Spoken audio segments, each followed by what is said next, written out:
Minuto Agro, com Aline Araújo da Índigo e convidados especialistas no agronegócio. Olá, sejam bem-vindos a mais um episódio do Minuto Agro, Questionando o que Evoluímos, o podcast da Índigo. Eu sou a Aline Araújo, Head de Comunicação da Índigo, e esse é o espaço para você ficar atualizado sobre o que acontece no agronegócio no Brasil e no mundo. Minuto Agro, com Aline Araújo da Índigo e convidados especialistas no agronegócio. No episódio de hoje, falaremos sobre como a alta da inflação tem impactado os custos de produção no agronegócio e os efeitos disto na vida do produtor rural. Para conversar sobre o assunto com a gente, hoje temos um convidado especialista nesse tema, Maurício Uni, que é economista-chefe do Rabobank para a América do Sul. Seja muito bem-vindo ao nosso podcast Minuto Agro. Aline, muito obrigado pelo convite e o prazer é todo meu. Para começar a nossa conversa, eu queria que você contasse um pouquinho para quem está nos ouvindo sobre a sua trajetória e como o trabalho de vocês está relacionado com o tema do episódio de hoje. Olha, Aline, eu sou aqui economista-chefe, então, do Rabobank para a América do Sul. Estou trabalhando no banco já faz 2 anos nesse momento, antes disso, também trabalhei como economista sênior, então, em outras casas, logo depois, então, de vir de um doutorado em economia na Inglaterra. Agora, de qualquer forma, Aline, nosso foco aqui no banco é exatamente entender como é que a gente tem essa inter-relação aqui entre o que acontece da porteira para dentro e o que acaba, então, repercutindo na economia como um todo, da porteira para fora. Né? Entender, então, a inflação global e local nesse sentido tem tudo a ver, então, principalmente aqui para os nossos clientes e para os seus ouvintes. Muito legal o trabalho de vocês. Durante todo o ano de 2020, o agronegócio foi uma das indústrias que não só não sofreu o impacto direto causado pela pandemia, mas que também continuou crescendo. Porém, a agropecuária foi a principal responsável pela queda do PIB no terceiro trimestre de 2021. Existe alguma sinalização para a queda da indústria do agro no fechamento deste ano? Olha, Aline, de fato a gente teve questões pontuais que acabaram ajudando a explicar esse fenômeno, né? A gente teve aqui, por exemplo, na questão aqui da pecuária, um destaque aqui bovino com uma diminuição de abate de bois, tendo muito a ver também aqui com a questão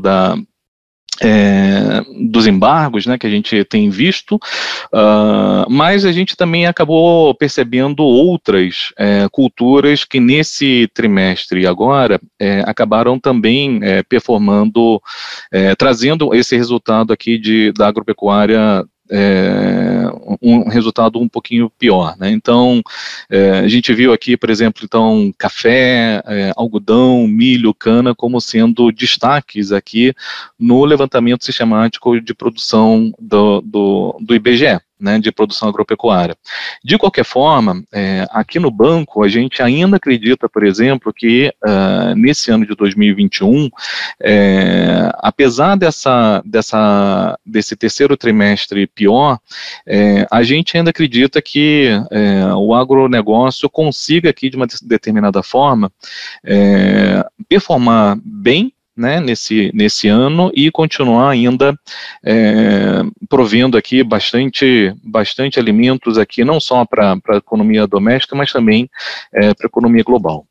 O índice de inflação dos custos de produção do agronegócio brasileiro teve alta e é um dos maiores dos últimos anos, sendo a safra 21-22 uma das mais caras deste século. Quais são os principais fatores que desencadearam isso? Olha, Aline, a gente tem vários fatores que acabaram explicando isso de uma determinada forma. Eu vou falar mais do aspecto macroeconômico, né, nesse momento. Então, por um lado, a gente tem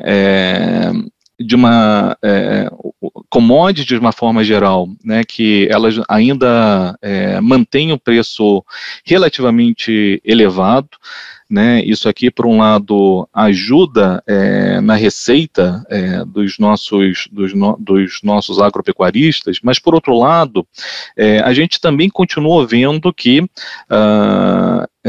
quando a gente para falar, então, aqui de energia, né, e combustíveis, de uma forma geral ao redor do globo, a gente também tem visto aqui uma pressão muito forte. Né, então, o preço do barril de petróleo ao longo de 2021 ficou bastante forte, isso tem um impacto direto aqui também no custo, né, dos nossos agropecuaristas, e de uma certa forma também energia elétrica aqui refletindo bastante essa questão climática. Né, então, isso de uma determinada forma ajuda a explicar não só a energia elétrica mais cara, mas também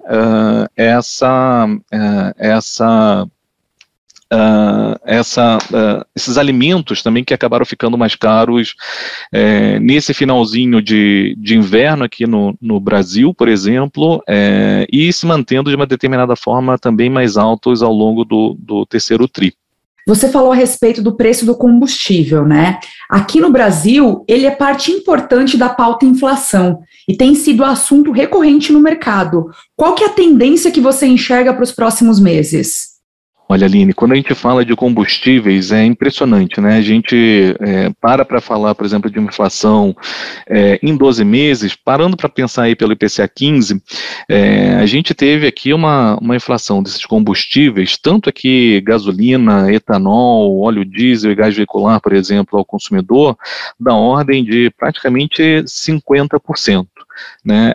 Combustíveis, de fato, eles têm aqui um peso bastante alto no IPCA, mas de uma forma geral eles acabam tendo uma dissipação rápida, né? Então, ainda que a gente esteja vendo, né, uma pressão muito forte dessa inflação muito alta, elas dão uma sensação para a gente de que ao longo dos próximos 6, 9 meses, essa inflação de hoje, por exemplo, um choque desse porte poderia dar aí alguma coisa do tipo meio ponto percentual daqui de 6 a 9 meses à frente, né? Então, de uma determinada forma, isso ajuda a manter a inflação pressionada para cima ao longo de 2022, não só combustíveis, mas também energia elétrica. Nesse ano a gente já teve aqui também um aumento ao longo desses últimos 12 meses acabados em novembro aí com o IPCA 15, de ao redor aqui de um pouco mais de 30%, que se a gente tivesse, né, o repasse completo disso daqui ao longo dos próximos 12 meses, a gente também teria aí uma inflação aí também de uma determinada forma contratada, mas também pressionada de alguma forma também ao redor aí desses meio ponto percentuais.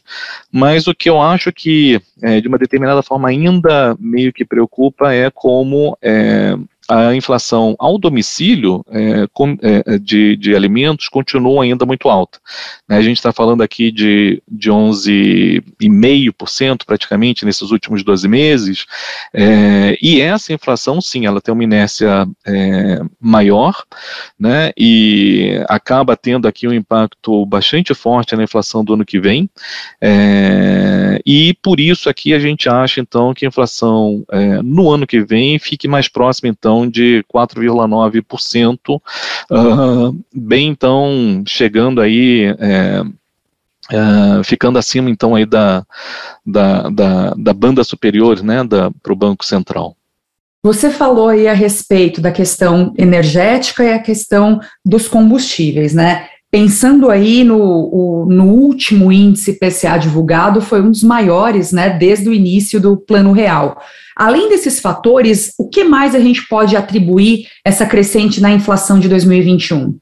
Olha, Aline, a gente, ao longo desses últimos 12 meses, né, além dessas questões que a gente já comentou, né, com relação aqui à questão climática que acaba afetando aqui a dinâmica da inflação de alimentos e de energia elétrica, o fato que a gente continua com o preço do petróleo lá fora também bastante alto em comparação ao que a gente via antes da pandemia, a gente tem que lembrar também que a gente continua com um ambiente de incerteza, em primeiro lugar porque as cadeias de produção, propriamente ditas, elas ainda não estão normalizadas, né? A gente vê o frete internacional ainda bastante alto, a gente continua percebendo, então, que quando a gente para ver as divulgações do IBGE e também de outros institutos estatísticos ao redor do globo,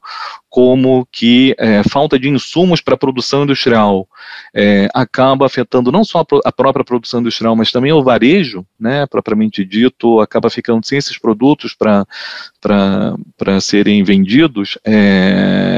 A gente vê que a cadeia global também não está normalizada, e isso faz com que os preços acabem ficando mais altos. E, por último lugar, a gente também tem uma incerteza com relação ao próprio patamar aqui do câmbio do real em relação ao dólar americano, né? A gente continua ainda sujeitos ainda aos choques da pandemia. A gente acabou de presenciar essa nova variante, né, da Covid-19, que é a Omicron. Então, de uma determinada forma, a gente tem também aqui, né, os ativos de Porto Seguro, né, como o dólar americano sendo ainda uma grande reserva de valor. E, por outro lado, aqui domesticamente, ao longo de 2021, a gente também percebeu uma certa dificuldade aqui da economia brasileira, de uma forma geral, em equacionar melhor a questão fiscal, né? Então, essa incerteza fiscal, de uma determinada forma, se a gente está mudando o teto, não está mudando o teto, como é que isso impacta a sustentabilidade da dívida brasileira, acaba aumentando o prêmio de risco e o câmbio também fica impactado em função disso. Então, essas duas outras questões, né, cadeia global de produção e a questão do câmbio, muito decorrente aqui da incerteza fiscal, são os outros dois fatores que acabam influenciando essa inflação ao longo de 2021 e 2022. Você trouxe um contexto muito amplo, né, do nosso cenário macroeconômico atual. Como que isso pode impactar os ganhos dos produtores nesse momento? Olha, por um lado, a gente está tendo uma situação, quando a gente para pensar num longo prazo, que ela continua anômala. O que eu quero dizer com isso? Olha, geralmente, o Brasil é um país exportador de commodities. Quando a gente vê, então, o preço das commodities lá fora de forma sustentada, o que a gente percebe é que isso faz com que os exportadores brasileiros acabem acumulando dólares, esses dólares entram no país e o câmbio acaba, então, apreciando.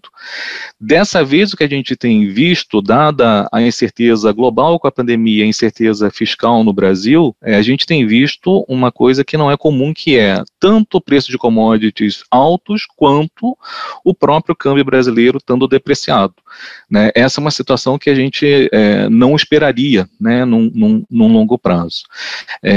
Então, por um lado, o que a gente está percebendo nesse momento é que os ganhos estão sendo altos, porque a gente está tendo tanto o câmbio brasileiro depreciado, quanto o preço de commodities altas.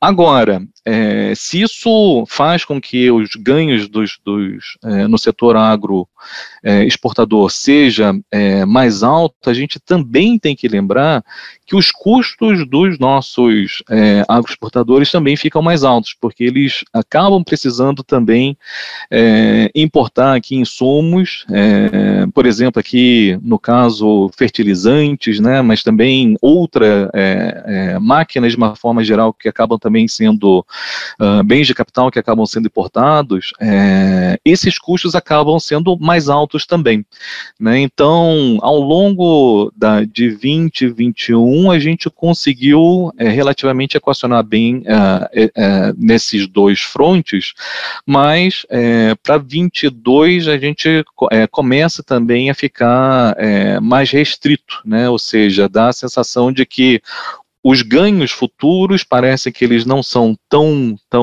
altos quanto a gente vinha vendo ao longo de 2021, mas os custos sim vão permanecer relativamente altos. Então a tendência dos ganhos é deles diminuírem em 22 em relação a 21.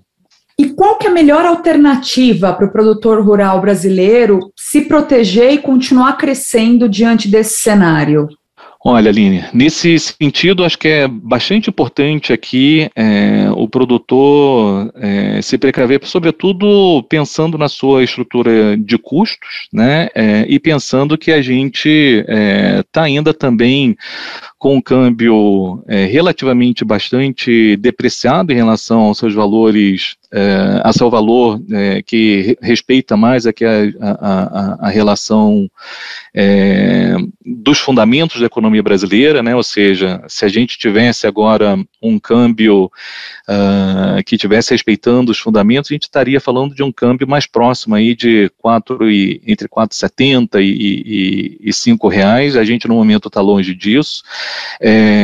A gente tem então uma questão fiscal que ainda gera uma certa incerteza, gera uma incerteza nesse momento, e a gente tem um quadro eleitoral se aproximando, né, em que naturalmente, ao longo de todas as últimas eleições que a gente viu, a gente percebeu sim uma tendência de volatilidade maior, né, do câmbio. Então, acho que ao longo de 22, se a gente puder, então, se o agroexportador, por exemplo, pudesse se proteger dessa volatilidade, né, e desse câmbio ainda bastante depreciado, essas são as estratégias ganhadoras. A gente está chegando no final do nosso episódio e você tocou no ponto exatamente da minha última pergunta. 2022 é ano eleitoral. Qual que é o impacto do fator eleição? O que ele pode gerar no processo de retomada da economia? Podemos esperar já em 22 que tenhamos queda da inflação e crescimento da indústria em geral? Olha, Aline, a eleição, de uma forma geral, como nas eleições anteriores, ela sempre introduz esse elemento, então, de volatilidade dos ativos brasileiros, né? Então, o nosso público precisa levar isso em consideração. Agora, quando a gente para ver como é que esse desafio que é controlar a inflação, né, nos próximos semestres, a gente vê então um Banco Central autônomo, vigilante, e que nesse momento tem sido um dos bancos centrais ao redor do globo que tem tentado conter ao máximo esse processo de inflação à frente. Né, a gente acabou de mencionar o quanto, né, combustíveis, né, de uma forma geral, energia elétrica tem subido, e se a gente para ver no nível do produtor, né, a gente já chegou a ver o IPA nesse ano, por exemplo, subindo 50%, né, e esse IPA já cedeu bastante. Ao consumidor na ponta, a gente está vendo a inflação chegando aos 10%. Né? Quando a gente compara com outros países, os choques foram grandes, mas no consumidor final, muitos dos choques foram repassados. O que a gente acabou não vendo aqui. Isso significa que a gente vê, de fato, um Banco Central bastante ativo, que tem olhado tentado controlar essas expectativas de inflação, e já subiu bastante a taxa de juros por conseguinte. Então, a gente imagina que no banco, né, estima no banco que essa taxa de juros continua ainda em processo de alta para ajudar a conter essas expectativas de inflação ao longo de 22, e nesse sentido, sim, né, a gente imagina que a inflação saia de ao redor de 10% de 2020 e 2021 e venha para alguma coisa mais próxima aí desses 4,9% que a gente estava comentando anteriormente. É um processo de desinflação importante, ajuda a estabilizar a economia, isso faz que o produto brasileiro, né, de uma forma geral, ele fique mais estável nos próximos semestres, nos próximos anos, mas esse juro mais alto também, por outro lado, faz com que a gente tenha um crescimento menor em 2022. Então, hoje a gente aqui no banco trabalha com crescimento de 4,8% em 2021, que pode ficar mais próximo, então, de um crescimento de 0,6% em 2022. No setor agro, por outro lado, a gente acha aqui que o crescimento ainda pode ser de um crescimento robusto de ao redor de 2 a 2,5%. Só que com isso aqui a gente tem também aqui uma taxa Selic que pode alcançar 11,75 no primeiro trimestre de 2022, mas dado que a inflação começa ficando mais controlada no final desse ano de 22 e 2023 a gente se encaminha aqui em direção à meta, né, de ao redor aqui de 3,25, isso vai fazer também com que a gente tenha aqui então o Banco Central podendo começar a cortar juros talvez já no final do ano que vem, do final de 2022, né? Então podendo alcançar aqui uns 10,75% de Selic no final de 22. Agora, com relação ao câmbio, a gente pode alcançar uns 5,50 de câmbio, né, de reais em relação ao dólar no final de 2021.